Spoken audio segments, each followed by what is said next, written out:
यदोऽहं तीर्थास्पदं शिविविरञ्चनुतं शरणं भृत्यार्तिहं प्रणतपालभवाब्धिकोतं वन्दे महापुरुष ते चरणारविन्दं वंशी विभूषितकरान्नवनीरदावा पीताम्बरहदरुणबिम्बफलाधरुष्टान् पूर्णेन्दुसुन्दरमुखादरविन्दनेत्रात् कृष्णात् परं किमपि तत्त्वमहं न जाने।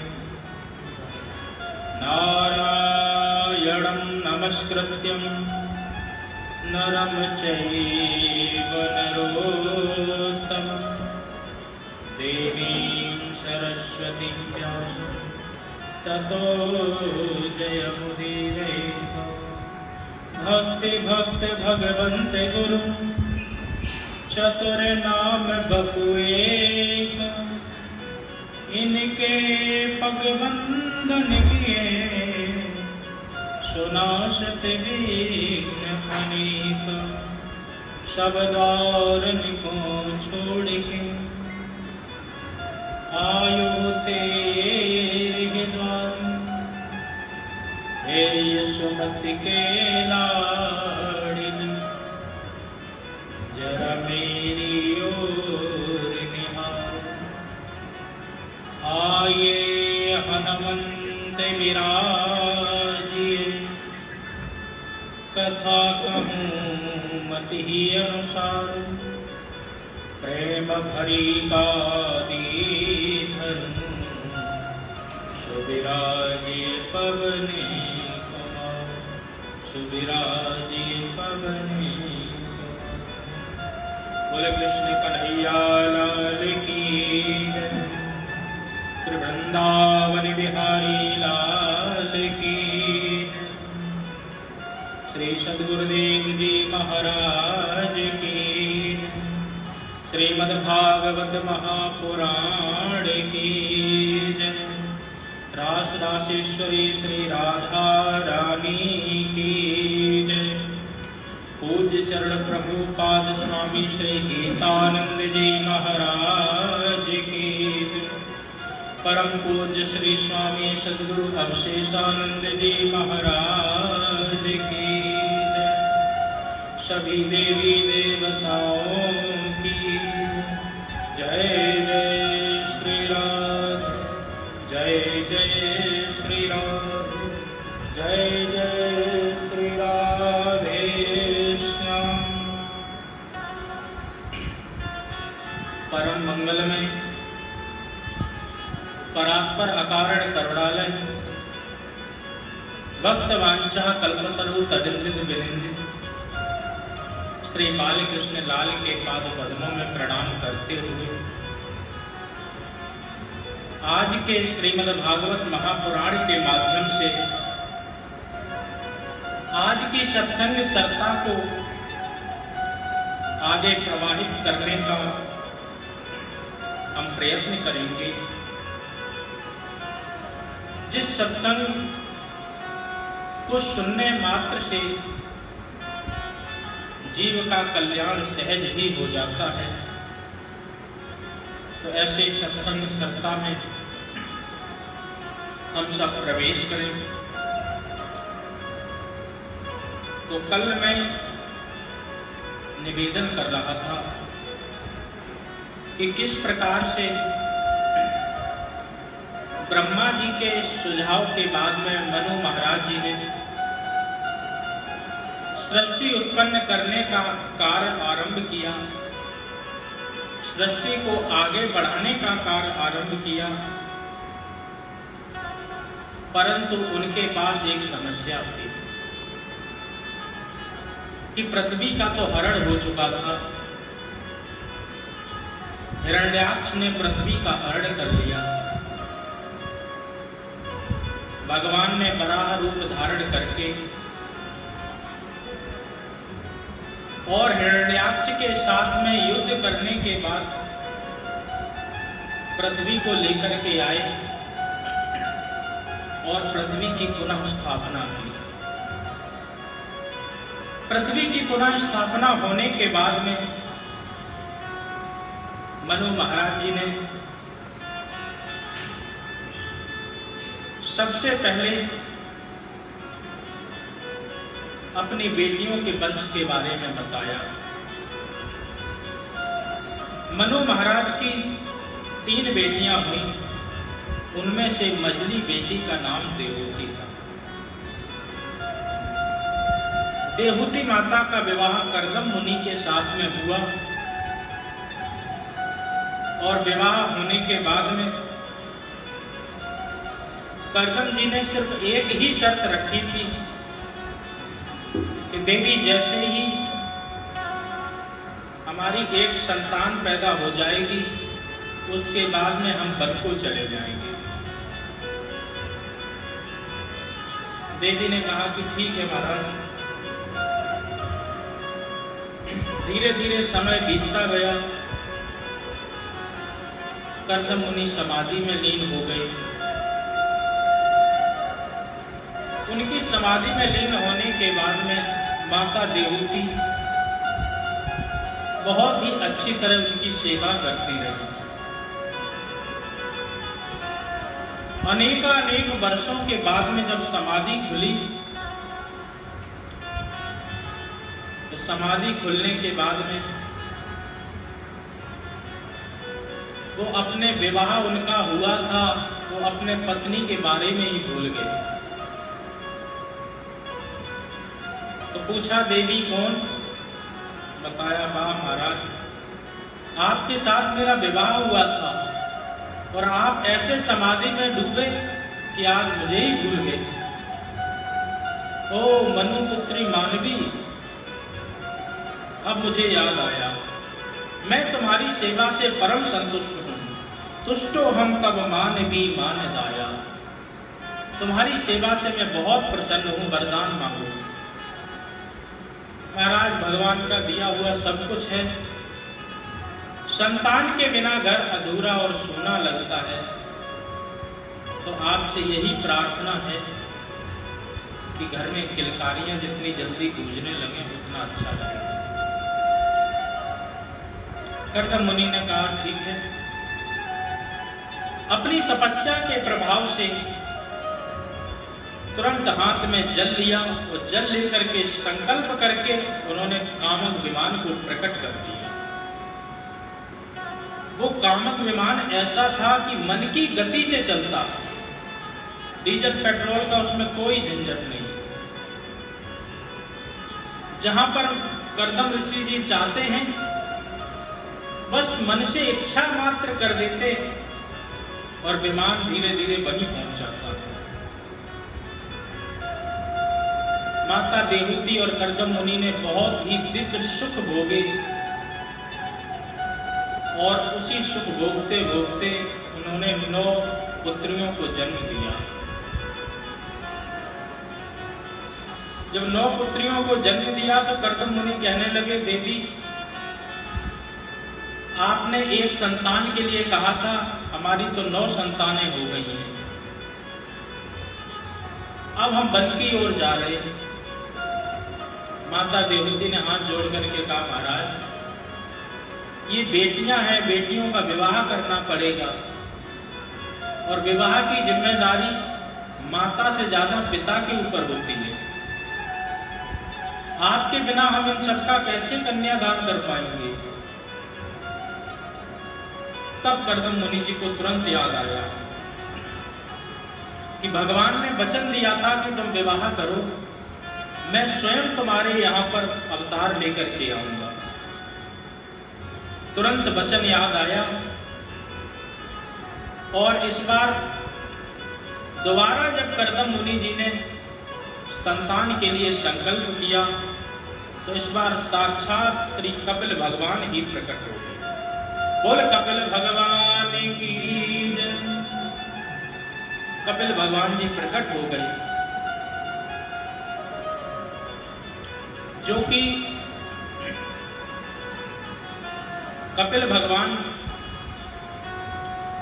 साक्षात नारायण के ही अवतार हैं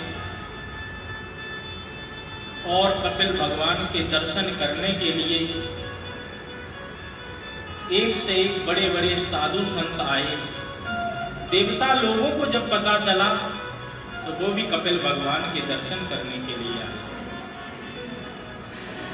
वहीं ब्रह्मा जी ने सोचा कि भगवान का सिद्धेश्वर कपिल मुनि के रूप में अवतार हो चुका है, तो चलो हम भी दर्शन करके आते हैं। ब्रह्मा जी अपने पुत्रों को लेकर के दर्शन करने के लिए आए। उस समय नारद जी कहीं बाहर चले गए थे।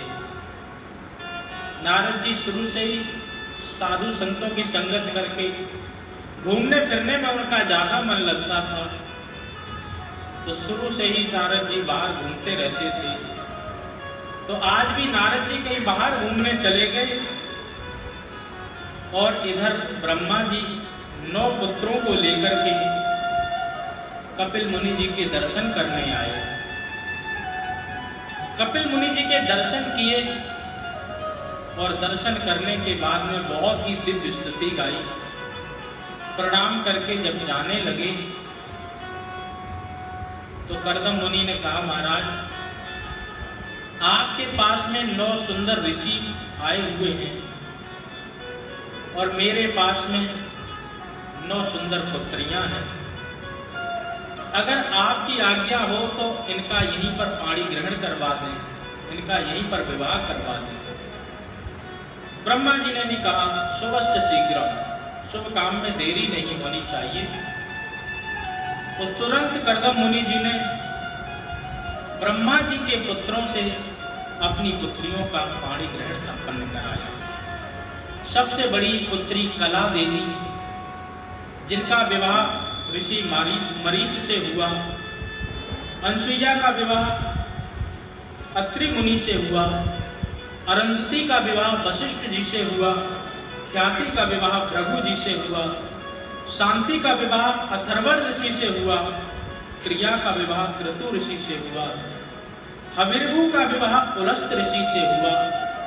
इस प्रकार से अपनी 9 कन्याओं का विवाह संपन्न करा दिया और संपन्न कराने के बाद कहा, देवहूति माता से कन्याओं का विवाह हो गया, आपको पुत्र भी मिल गया, अब हम जंगल में जाते हैं और वहीं जाकर के भगवान का भजन करेंगे। क्योंकि ब्राह्मण का शरीर मिला है तो फिर ब्राह्मण का शरीर सुख वैभव भोगने के लिए नहीं होता है। ब्रह्मणस्य ही तेजोयम क्षुद्र कामाय नेष्यते। इन क्षुद्र कामों के लिए ब्राह्मण का शरीर नहीं होता। अगर आपको भगवान की कृपा से ब्राह्मण का शरीर मिला है तो ब्रह्म तेज को प्राप्त करे, इस शरीर को मत छोड़ना। चौथे पन में इस संसार को छोड़ करके उस ब्रह्म तत्व को जानने की जिज्ञासा और प्रयत्न जरूर करना चाहिए। इस प्रकार का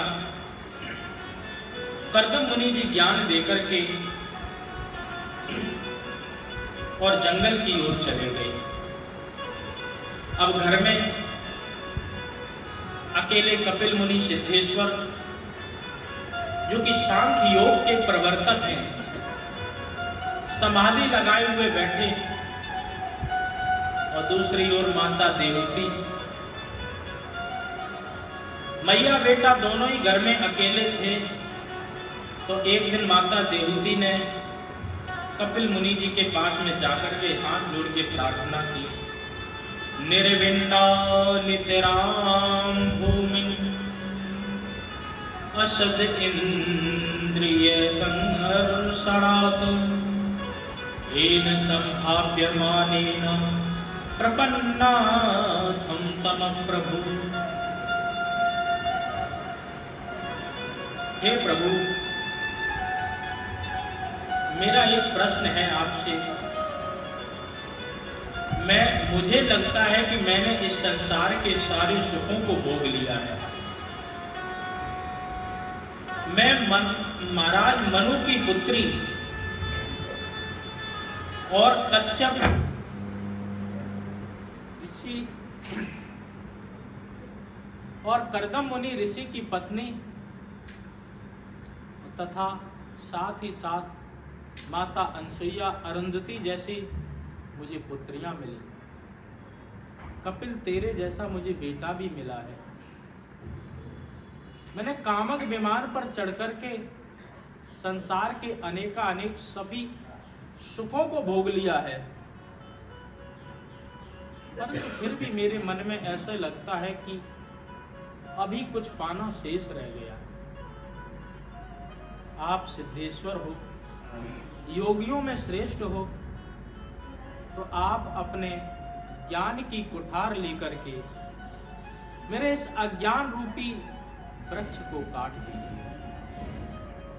तम त्वागताहं शरणं शरण्यं स्वभृत्य संसार तरु कुठारम। इस प्रकार से बहुत ही दिव्य स्तुति की, कहा कि अपने ज्ञान रूपी कुल्हाड़ी से, कुठार से मेरे अज्ञान रूपी इस वृक्ष को काट दीजिए। कपिल मुनि ने कहा कि माता, हमारा जो मन है, मन का पेट कभी भी नहीं भर सकता है। इसलिए यदि मन का पेट भरना चाहते हो तो अपने मन को मनमाधव में जोड़ो। भगवान ही एक ऐसे हैं कि छोटे से छोटा रूप धारण कर लेते हैं और बड़े से बड़ा रूप धारण कर लेते हैं। यदि आपके मन में कोई छोटी सी तृष्णा है, छोटी सी इच्छा है, तो भगवान छोटा रूप धारण करके उसको पूरा कर देंगे। कोई बड़ी इच्छा है तो भगवान अपना विराट रूप धारण करके उस इच्छा को पूरा कर सकते हैं। इसलिए अपने मन को परमात्मा में लगाओ, क्योंकि चाबी एक ही होती है। अगर इसको इधर घुमा दोगे तो ताला बंद हो जाएगा और दूसरी ओर घुमा दोगे तो ताला खुल जाएगा। इसी प्रकार से हमारा जो मन है, मन को यदि हम परमात्मा में लगा लेंगे, मन को यदि मैं मनमोहन में लगा लूंगा तो मेरा कल्याण हो जाएगा। इस संसार में लगा दूंगा तो फिर इस संसार में फंस जाऊंगा। तो हे माता, अपने मन को उस परमात्मा में लगाओ, उस परपूर्ण में लगाओ, जो परपूर्ण कहीं से भी अपूर्ण नहीं है।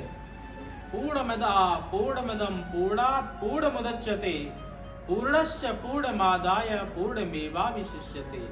उस परपूर्ण परमात्मा में अपने मन को लगाओ, तभी आपका मन पूरी तरह पूर्ण होगा। इस संसार में आप कितने भी सुख भोग लो, आपका मन कभी भी पूर्ण नहीं हो सकता है। इसलिए अपने मन को मन माधव में, मनमोहन में लगाने का प्रयास करना चाहिए। माता ने प्रश्न किया, कहा कि मन को मनमोहन में कैसे लगाएं? मन हमारा मनमोहन में लगता तो है ही नहीं, क्योंकि मन की गति बहुत अटपटी है। मन ही एव मनुष्याणाम कारणम बंध मोक्षयो। मन के हारे हार है, मन के जीते जीत। मन ही मिलावत राम तय, मन ही करत भजीत। तो मन की जो गति है बहुत अटपटी है। मन की गति है अटपटी, झटपट लखे न कोई। और जब मन की खटपट मिटे तो चटपट दर्शन हुए। हमारे मन की जब खटपट मिट जाती है तो फिर भगवान का हमें साक्षात्कार यूं ही हो जाता है। तो बेटा, हमारे मन को हम कैसे संभालें? ये मन बड़ा चंचल है, कैसे तेरा भजन करूं? तो बेटा, ये मन की गति बहुत अटपटी है, समझ नहीं आती। मैं मन को मनमाधव में कैसे लगाऊं? हमारी अंतरात्मा इतनी बहिर्मुखी हो गई कि हम 2 मिनट भी भगवान के चरणों में मन को नहीं लगा पाते। यदि मन को भगवान के चरणों में लगाने का प्रयत्न करें तो लगता ही नहीं। जैसे कई जगह शोक सभाएं होती हैं, आत्म शांति के लिए 2 मिनट के लिए आंखें बंद करना और मौन रहना पड़ता है, तो उन 2 मिनट में भी आंख खोल के देखने लगते कि पड़ोसी ने खोली कि नहीं अभी, क्योंकि हमारा मन इतना बहिर्मुखी है कि हम 2 मिनट भी भगवान के चरणों में अपने मन को नहीं लगा सकते। तो बेटे, हम मन को अपने भगवान के चरणों में कैसे लगाएं? बोले माता, उसके लिए एक उपाय है कि अगर आपका मन तो सीधे ही ठाकुर जी में नहीं लग रहा है तो आप उनके चरणों में मन लगा ले जिनका भगवान में मन लगा हुआ पहले से। ऐसे साधु संतों के चरणों में मन लगा ले जिन साधु संतों का मन पहले से ही परमात्मा में रमा हो, उनमें लगाएंगे तो वो भी धीरे धीरे आपको उसी परमात्मा तक पहुंचा देंगे। अरे भाई, किसी ने यदि बिजली के तार पकड़ रखे हैं, अब आप बिजली के तार पकड़ो या पकड़ने वाले को पकड़ो, करंट आपको उतना ही लगेगा। इसी प्रकार से आपका मन नहीं लग पा रहा परमात्मा में, तो आप उनमें अपना मन लगाओ जो परमात्मा में पहले से ही अनुरक्त है। तो बताया ऐसे कौन हैं किनका परमात्मा में मन लगा है? ये बात हम कैसे पहचानें? ये पहचानना आज के समय में बड़ा ही कठिन है कि किसका परमात्मा के चरणों में मन लगा है और किसका मन नहीं लगा है।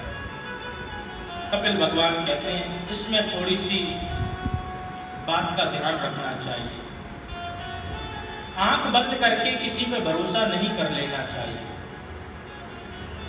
तुलसी देख सुभेश भूलहि मोड़ चतुर नर। केवल और केवल भेष देख करके साधु संत मत नहीं समझ लेना चाहिए। भेष तो कालनेमी ने भी बहुत सुंदर बनाया था। हनुमान जैसे ज्ञान नाम अग्रगण्यम, जो ज्ञानियों में भी श्रेष्ठ हैं, ऐसे हनुमान जी भी चक्कर में पड़ गए। इतना सुंदर वेश बना करके राम कथा को करने के लिए बैठ गया।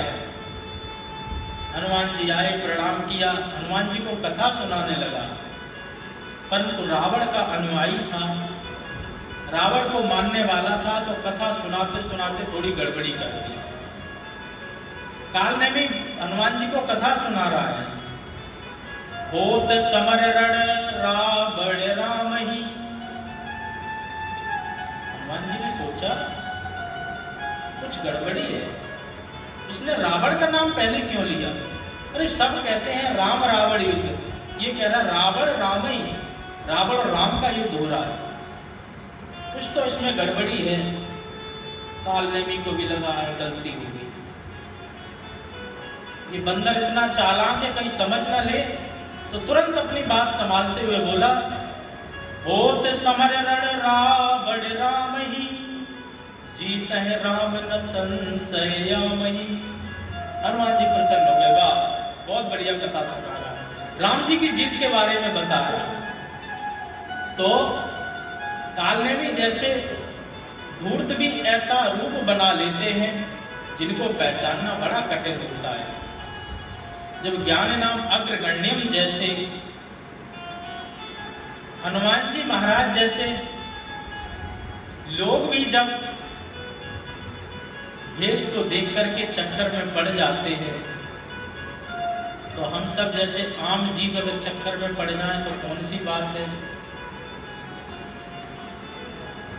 जिनके 450 जैसे 450 गिनती के आश्रम, करोड़ों की संख्या में जिनके सेवक, और अंत में पता चला गुरु जी जेल में, सब जैसी आराम।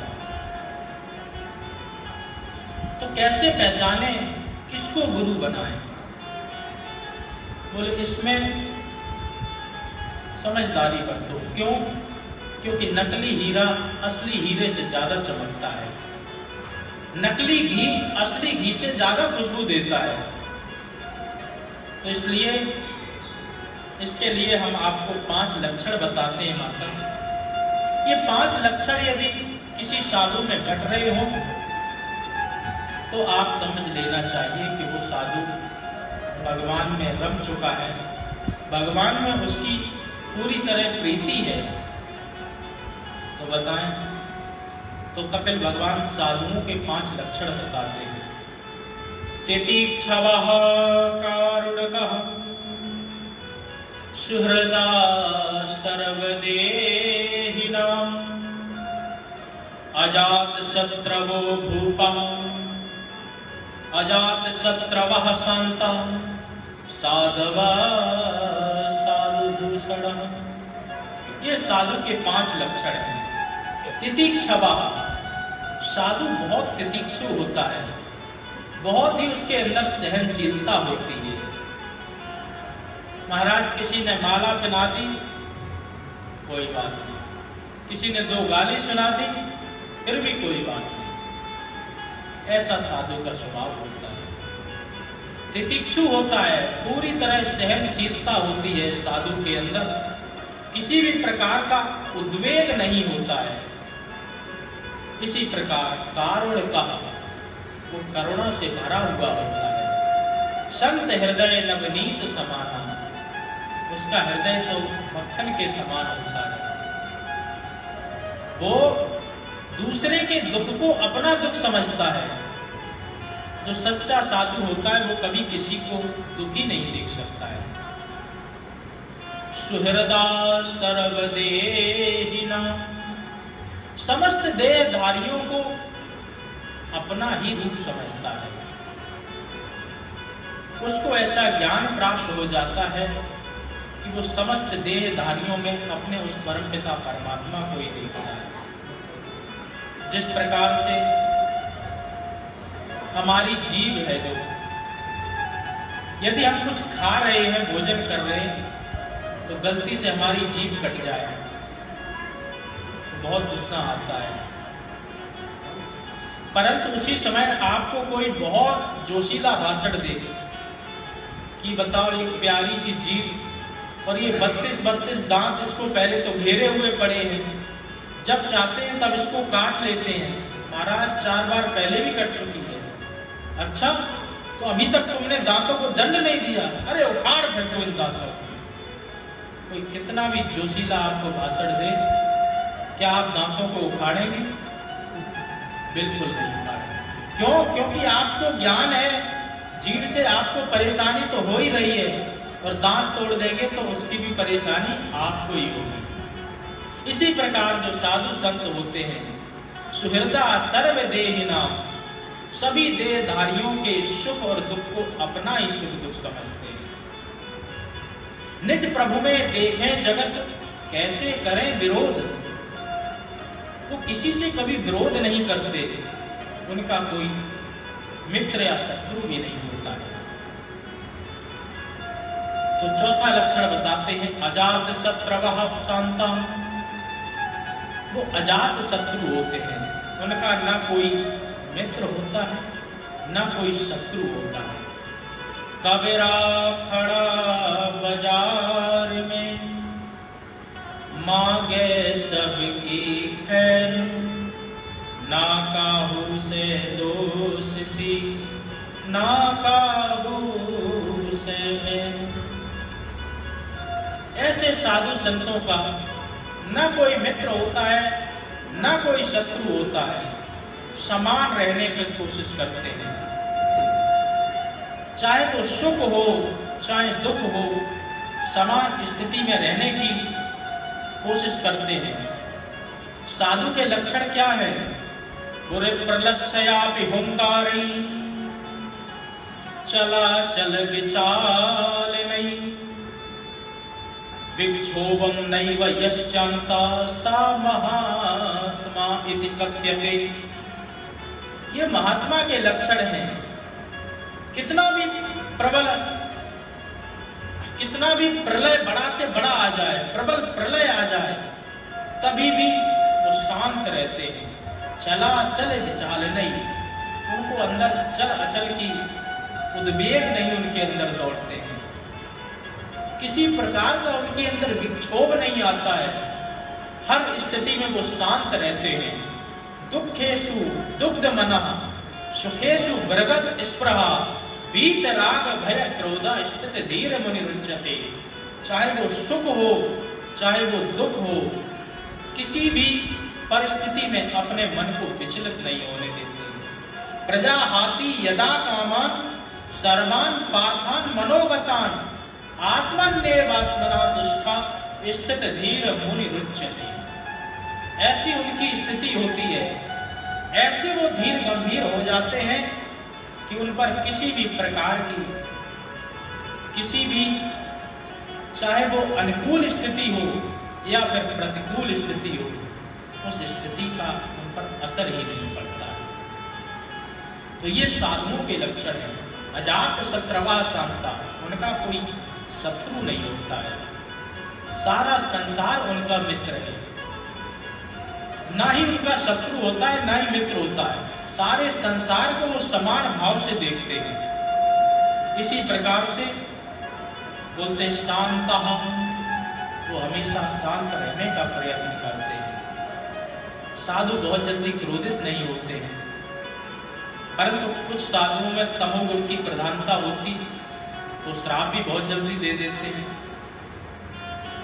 तो परंतु साधुओं का स्वभाव ऐसा नहीं है कि वो किसी पर क्रोधित हो। इसीलिए ये बहुत ही दिव्य 5 लक्षण बताई। तितीक्षवा कारुणिका सुहृदा सर्वदेहना अजात शत्रवा शांता साधवो साधु भूषणा। सहनशीलता होती है महाराज, करुणा होती है उनके अंदर।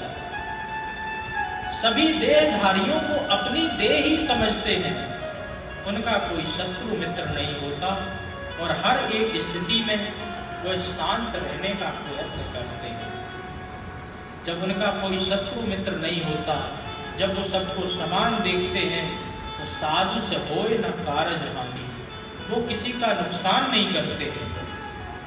जितना हो सके वो साधु लोगों को कल्याण के मार्ग पर ले जाते हैं, उनका भला करना ही सोचते हैं, कभी भी किसी का नुकसान नहीं करते। ऐसे साधु होते हैं। और साधु की परिभाषा सरल दोहे के माध्यम से, का सुने न काहू की कही, कहे न अपनी बात, नारायण वा रूप में मगन रहे दिन रात। केवल और केवल परमात्मा में ही वो रम करके अपने आप में स्वयं स्थित होने की कोशिश करता है। साधु बनना कठिन है, जैसे गंगा नीर, चढ़े तो पावे प्रेम रस और गिरे तो चकना चूर। इसलिए साधु बनना इतना कठिन है, इतना सरल नहीं है। खजूर के पेड़ पर चढ़ने के समान बताया गया, लेकिन जो अपनी जो बहिर्मुखी स्थिति है, उस बहिर्मुखी स्थिति को अंतर्मुखी स्थिति की ओर जब मोड़ने का प्रयत्न करता है और जब परमात्मा की कृपा से मोड़ लेता है, तब वो कहीं जाकर के साधु बन पाता है। साधु का मतलब ये नहीं है कि केवल और केवल वो स्वाद के पीछे भागता करे। साधु का बल्कि मतलब ये है कि जिसका जीवन पूरी तरह सदा हुआ हो, सारी इंद्रियां उसके अधीन हो, मन पूरी तरह उसके अंकुश में हो, तब जाकर के कहीं साधु की स्थिति बनती है। तो इस प्रकार के जो भी आपको साधु मिले, माता जी ऐसे साधुओं के चरणों में अपने मन को लगाओ। ऐसे संत सद्गुरु आपको उस परमात्मा की ओर लेकर के जाएंगे और उस परमात्मा में आपको मिला भी देंगे। क्यों? क्योंकि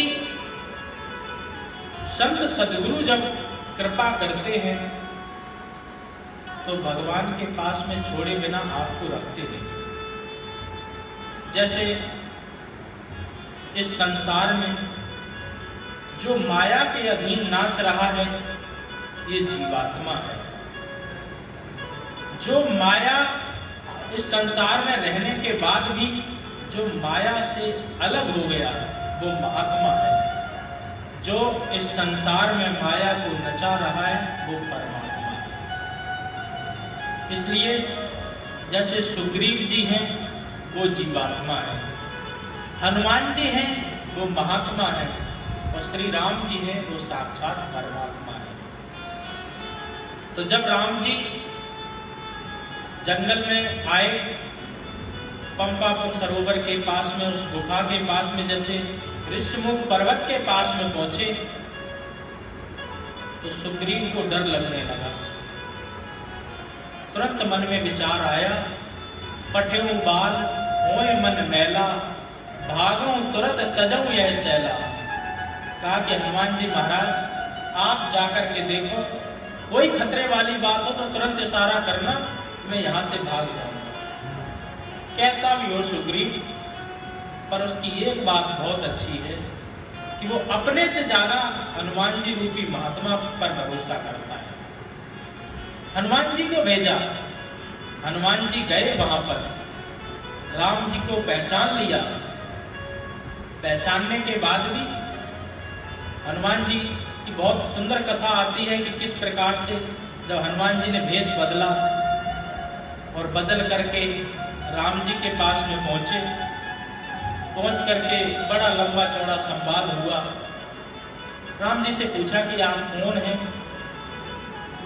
सीधा सा उत्तर दे दिया, राजा दशरथ के पुत्र हैं और अपने पिताजी की आज्ञा से वन को आए थे, सीता जी का हरण हो गया है, उन्हीं को ढूंढने के लिए आगे जा रहे हैं।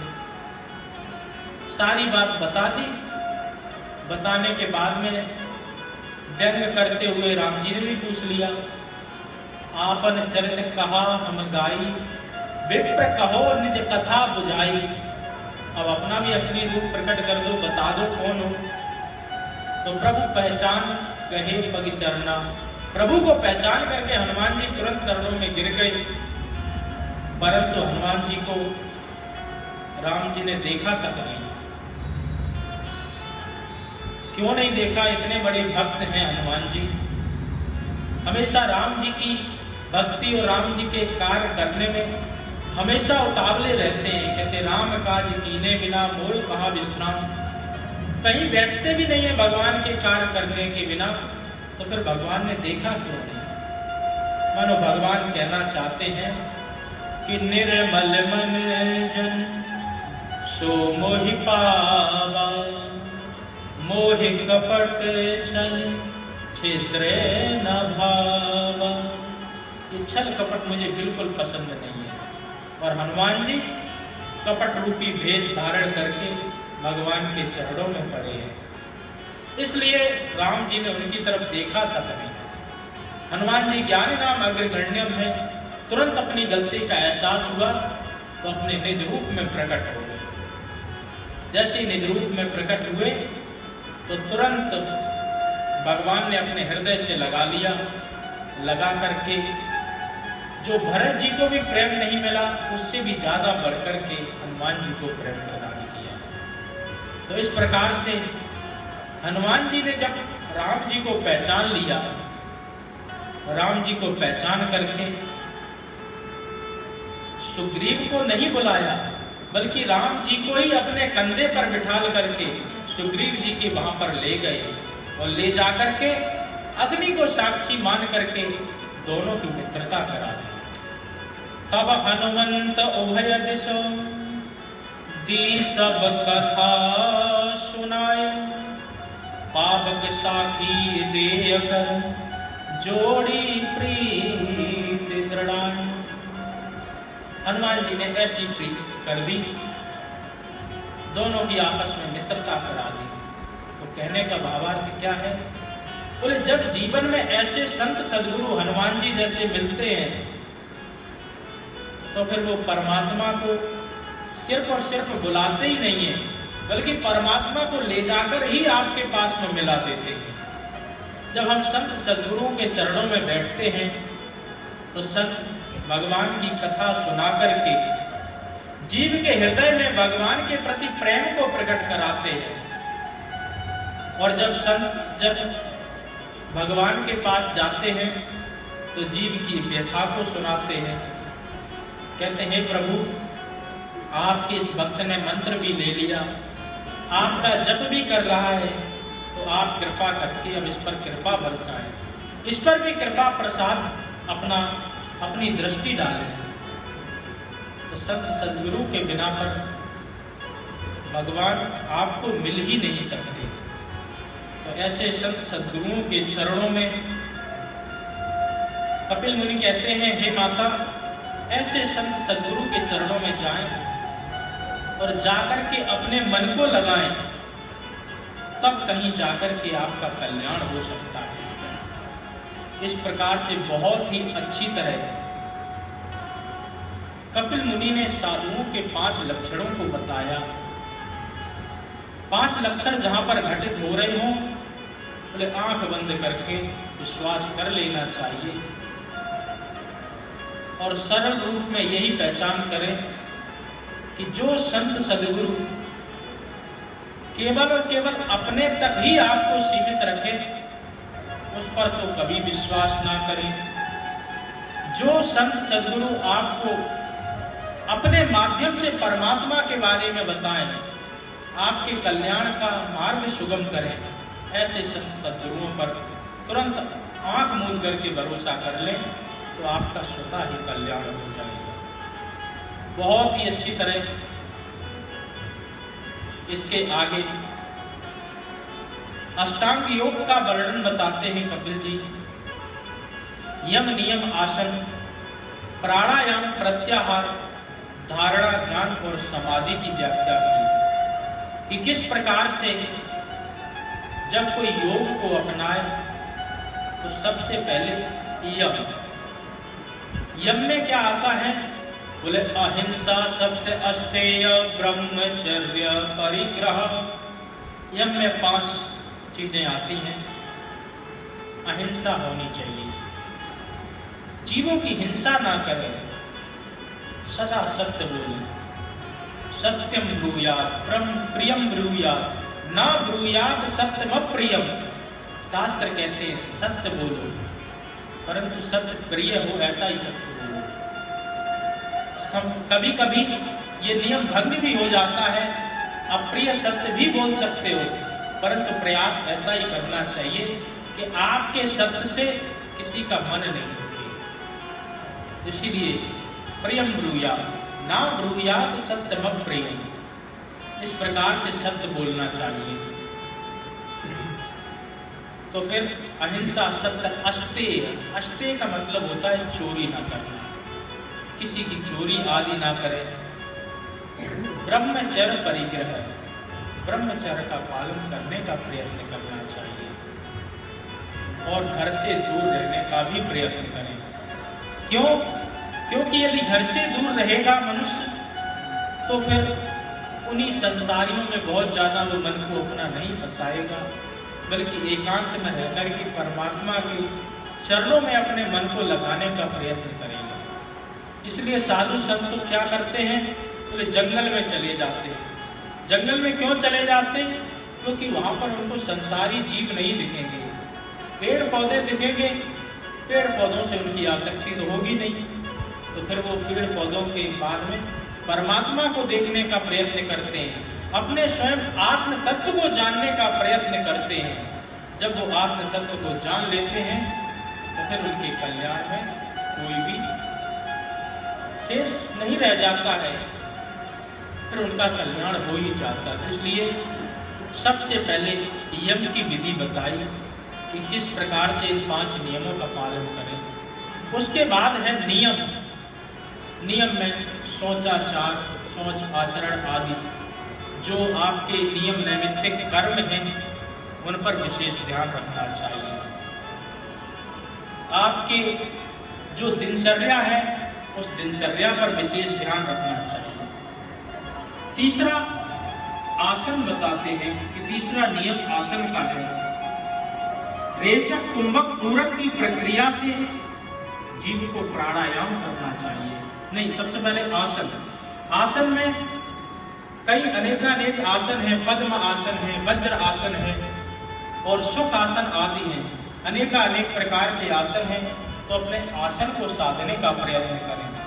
जिस आसन पर आप ठीक से बैठ सकें उस आसन पर बैठने का प्रयत्न करना चाहिए, क्योंकि आसन पर बैठने से आप अपने शरीर को साधने का प्रयत्न करेंगे। उसके बाद है प्राणायाम। प्राणायाम रेचक कुंभक और पूरक की विधि से होता है। एक नासिका को दबाया और दूसरे से जब श्वास खींची तो फिर ये रेचक हुआ। श्वास के साथ साथ में कम से कम एक गायत्री मंत्र जरूर बोलना चाहिए। गायत्री मंत्र नहीं बोल सकते तो जितना उस मंत्र बोलने में समय लगे उतने समय तक खींचें। उसके बाद में जब छोड़ते हैं तो कम से कम 2 मंत्रों के बराबर का समय होना चाहिए।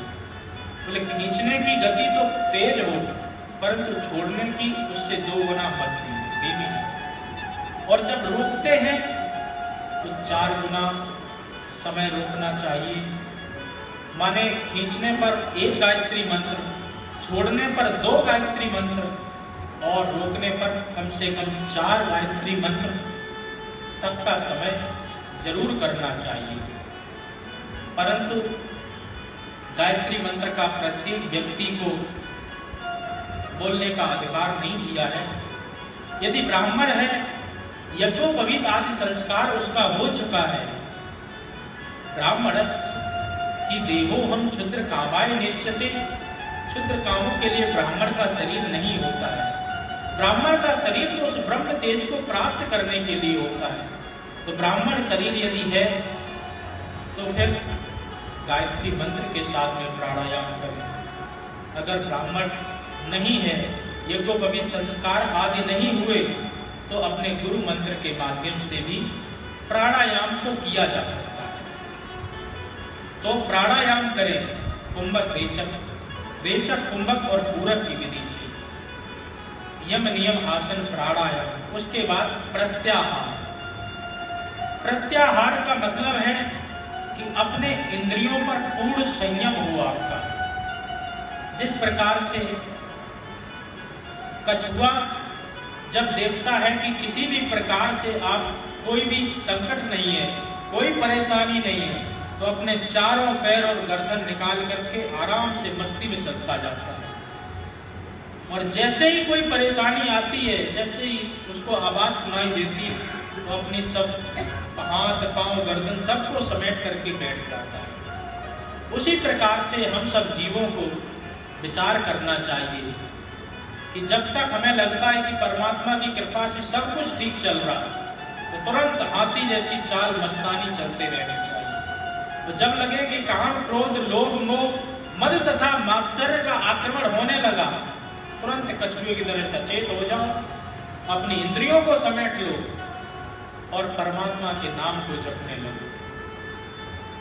भले ही भय के मारे आप जपोगे, परंतु आपने अपने इंद्रियों पर संयम करने का प्रयत्न किया। इसी का नाम प्रत्याहार है।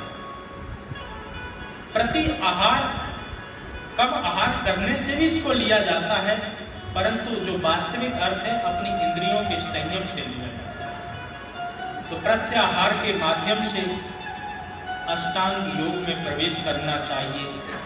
जब आप यम को अच्छी तरह धारण कर लेंगे, नियम अच्छी तरह बना लेंगे, आसन में आपकी दृढ़ता हो जाएगी और प्राणायाम आदि आप अच्छी तरह कर लेंगे, और जब इंद्रियों पर भी संयम होगा तो फिर उसके बाद में आपके मन में तुरंत धारणा प्रकट हो जाएगी। भगवान के प्रति आपके मन में जब धारणा प्रकट हो जाएगी तो आपका बहुत बढ़िया ध्यान लगने लगेगा। जब आपका बहुत बढ़िया ध्यान लगने लगेगा तो फिर आप समाधि की ओर प्रवर्तित हो जाएंगे। तो फिर उसके बाद में आप समाधि की ओर चले जाएंगे और उस समाधि से आप अष्टांग योग के माध्यम से उस परम पिता परमात्मा की प्राप्ति कर लेंगे। तो इस प्रकार से यम नियम आसन, प्राणायाम, प्रत्याहार, धारणा, ध्यान की विधि बहुत ही सुंदर ढंग से प्रस्तुत की श्री सिद्धेश्वर कपिल जी महाराज ने। माता देवहूति सुनकर के गदगद हो गई। माता देवहूति ने प्रश्न किया कि हमने भक्तों के बारे में भी सुना है, भक्तों के कितने लक्षण होते हैं? तो कपिल जी महाराज कहते हैं, जो केवल और केवल भगवान को प्रणाम कर ले वो भी भक्त है, एक दीप जला दे वो भी भक्त है, और बहुत बड़ी साधना करने के लिए बैठ जाए वो भी भक्त है।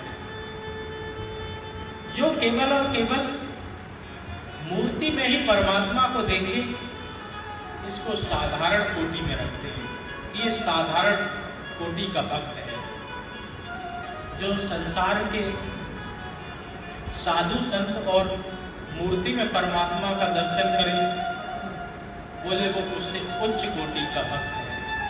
जो समस्त संसार में केवल और केवल परमात्मा का ही दर्शन करे, वो यही सोचे कि हर व्यापक सर्वत्र समाना, प्रेम ते प्रकट होय मैं जाना। इस संसार में जितनी भी चीजें हैं, जितनी भी पंच तत्वों से रचित हैं, चित्त जल पावक गगन समीरा, जितनी भी इस पंच तत्व से रचित हैं, उन सब में परमात्मा का ही वास है। जिस परमात्मा ने हमको बनाया है, उसी परमात्मा ने इन सबको बनाया है। जब ऐसा मन में उसके आ जाए, जब उसकी ऐसी दृष्टि हो जाए कि चाहे वो हाथी हो, घोड़ा हो, बैल हो, चींटी हो, मनुष्य हो, पेड़ पौधे पक्षी कुछ भी हो, सब में जब वो परमात्मा का दर्शन करने लगे, तो फिर समझ लेना चाहिए कि वो उच्चतर कोटि का भक्त बन गया है। फिर उसको भक्ति की पाठशाला में जाने की कोई जरूरत नहीं है। उसको भगवान की कृपा से पूरी तरह भक्ति मिल चुकी है। तो ऐसी भक्ति अपने अंदर प्रकट करो। अहम सर्वेषु भूतेषु भूतात्मा विवस्थतः सदा तम विज्ञाय मां मर्त्य कुरुतेर्चार्य विडम्बना। इस संसार की ऐसी विडम्बना है, कपिल जी महाराज कहते हैं, इस संसार के समस्त प्राणियों में मेरा ही वास है, परंतु फिर भी जीव देखना नहीं चाहता है। इसलिए जिसकी दृष्टि ऐसी बन जाए तो समझ लेना चाहिए कि वो परिपूर्ण भक्त हो गया और उस पर मेरी पूरी तरह कृपा प्रसाद उसको मिल चुका है। इस प्रकार से अपने स्वरूप का वर्णन भी बताया।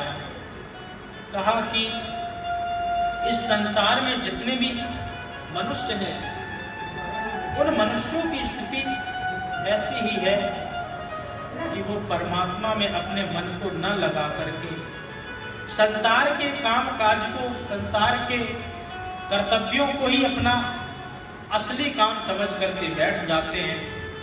परंतु उनकी दुर्दशा बाद में क्या होती है? बोले ग्रहेषु कूट धर्मेषु दुख तंत्रेण तंत्रदा पुरबंधो दुख प्रीति कारण सुख मन्यते ग्रही। बोले वो घर गृहस्थी में लग करके ऐसे ही लगे रहते हैं जिस प्रकार से बैल जो होता है, जब तक बैल काम का होता है उसको खूब घास खिलाई जाती है, खूब उसको चारा दिया जाता है और उससे खेत भी जुतवाई कर ली जाती है। परंतु जब बैल के पास में शक्ति नहीं रहती, जब वो कमजोर हो जाता है, तो बोले उसको न तो ठीक से चारा ही दिया जाता है और न ही उसकी कोई शाबाशी होती है, बल्कि डंडे मार के घर से बाहर भी निकाल दिया जाता है। यही मनुष्य की स्थिति है कि जब तक आपके पास में पैसा धन दौलत है, तब तक आपको सब लोग प्रेम करेंगे, सब लोग आपको पूछेंगे। क्यों? क्योंकि धन का जो स्वभाव है, धन के बिना कोई कार्य हो भी नहीं सकता है। और प्रत्येक व्यक्ति को धन चाहिए। अगर आपके पास में धन नहीं है तो आपको उतनी अच्छी तरह नहीं देखते हैं लोग। पैसा बिनु बाप कहे, बेटा तो कपूत भयो। पैसा बिन भाई कहे, बंधु दुखदाई है। पैसा बिन नारी कहे, निखट्टू के पाले पड़ी।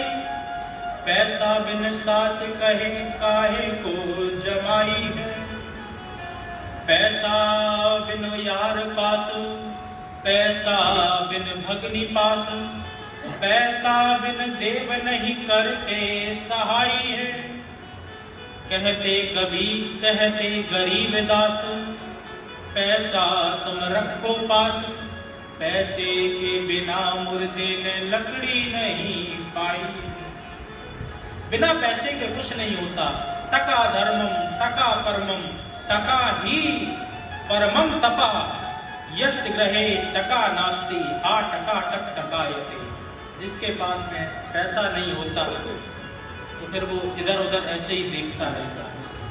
तो कपिल मुनि कहते हैं कि जिस प्रकार से बैल की स्थिति होती है उसी प्रकार से हम गृहस्थियों की स्थिति होती है। जब तक आप पैसा कमाओगे तब तक आपको बहुत अच्छी तरह देखा जाएगा। जब तक पैसा पास में, प्यार करे संसार। बिन पैसा पूछे नहीं, शुद्ध दारा परवार। कोई भी नहीं आपको पैसा अगर आपके पास नहीं है तो आपको कोई नहीं पूछता। इसलिए आनंद अगर रहना चाहते हो तो संन्यास ग्रहण करो, संत रूप में आओ और इस धरती पर हाथी की चाल की तरह खूब विचरण करो। सब संत मही विचरत यहीं। सारे संत क्यों सुखी रहते हैं? क्यों? क्योंकि इन्होंने घर परिवार से अपने मन को हटा लिया है, पैसे से अपने मन को हटा लिया है। और पैसे की स्थिति क्या है? बोले दान भोग नाश। पैसे को या तो आप दान कर दो या तो उसका उपभोग कर दो, नहीं तो वो पैसा किसी न किसी रूप में नाश ही हो जाएगा। वो पैसा चोर आदि कोई चुरा ले जाएगा। चोर आदि नहीं चुरा ले गया तो वो पैसा कोई डॉक्टर ही ले जाएगा। डॉक्टर को भी यमराज का दूसरा ही रूप समझना चाहिए। वैदराज नमस्तुभ्यम यमराज सहोदरा। बोले यमस्य हरते आयु त्वं धनम हनानि च। जिस प्रकार से यमराज आयु को हरते हैं उसी प्रकार से वैद्य पैसों को हरता है। परंतु वैद्य भगवान के रूप में भी होता है। अगर वैद्य नहीं हो तो आपको बीमारियों से बचा ही होगा। इसलिए दोनों ही रूप हैं भगवान के। तो इस प्रकार से बहुत सुंदर कपिल जी ने उपदेश दिया। माता जी गदगद हो गई और गदगद होकर के उन्होंने अपने मन को बहुत अच्छी तरह कपिल मुनि के साथ में रहकर के सत्संग को अपनाया और अपना करके तुरंत भगवान के चरणों में उन्होंने अपने मन को लगाया और धीरे धीरे अपने शरीर को पानी में परिवर्तित कर दिया। इस प्रकार से माता देवहूति अंत में भगवान में ही लीन हो गई। कपिल मुनि ने भी माता को प्रणाम किया और प्रणाम करके गंगा सागर की ओर चल दिए और वहीं गंगा सागर में जाकर के वहीं कुटिया बना करके अपनी समाधि लगाई। और आज भी उस गंगा सागर में बैठ करके कपिल जी तपस्या करते हैं। आप जब भी जाओ तो मकर संक्रांति पर कलकत्ता की गंगा सागर में कितना बड़ा मेला लगता है और कपिल जी का आज भी वहां पर मंदिर विराजमान है। वहीं पर राजा सगर के जो 60,000 पुत्रों का भस्म होने का भी वर्णन मिलता है। तो ऐसे सिद्धेश्वर कपिल मुनि जी आज ज्ञान देकर के अपनी माता को तृप्त करके अपनी माता की इच्छा पूर्ति करके वहीं बैठ करके भजन करते हैं। बोले कपिल देव भगवान की जय। आज के सत्संग का सत्र यही समाप्त होता है। कल हम ठीक समय पर फिर पुनः सत्संग आरंभ करेंगे। तो सिर्फ जय घोष के साथ में ही अपनी वाणी को विराम देते हैं, समय की हो चला है। बोल बांके बिहारी लाल की, श्री गीता बिहारी लाल की, श्री सद्गुरुदेव महाराज की, सच्चिदानंद भगवान की, परम पूज्य प्रातः स्मरणीय श्री स्वामी गीतानंद जी महाराज की, पूज्यपाद प्रभु स्वामी अवशेषानंद जी महाराज की, रास रासेश्वरी श्री राधा रानी की, समस्त संतों की, समस्त भक्तों की जय।